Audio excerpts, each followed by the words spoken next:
So hello guys, কি অবস্থা সবার? আশা করি সবাই ভালো আছো, সুস্থ আছো। তো আজকে আমরা ফিজিক্স পদার্থের গাঠনিক ধর্ম চ্যাপ্টারের খুবই গুরুত্বপূর্ণ একটা কোয়েশ্চেন দেখব, যে কোয়েশ্চেনটা আমাদের এডমিশনে প্রায় সময় চলে আসে এবং এই কোয়েশ্চেনটা আমরা শর্টকাট ট্রিক্স দিয়ে সলভ করব।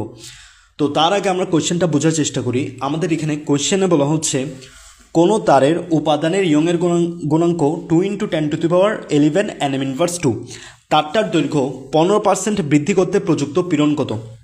আমাদের এখানে কোয়েশ্চেনে বলা হচ্ছে কোনো একটা তারের উপাদানের ইয়ংয়ের গুণাঙ্ক এত 2 × 10⁻11 nm/2, তারটার দৈর্ঘ্য যদি আমরা 15% বৃদ্ধি করি তাহলে আমাদের প্রযুক্ত পীড়নের মান কত? তাহলে আমাদের এখানে পীড়ন বের করতে হবে।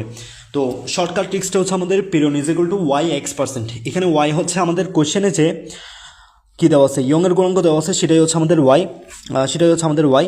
দেন এক্স হচ্ছে আমাদের কি, এক্স হচ্ছে আমাদের কি 15%। কত পার্সেন্ট বৃদ্ধি করেছে? 15%। এটা হচ্ছে আমাদের কি এক্সের মান। দেন আমরা কি করব, সুন্দর করে মানগুলো বসাই দিব। মানগুলো বসানোর পর আমরা যেটা পাবো সেটাই হচ্ছে আমাদের কি আনসার। ওকে, আমরা এখানে আনসার কত পাচ্ছি? 3 × 10⁻10 nm/2।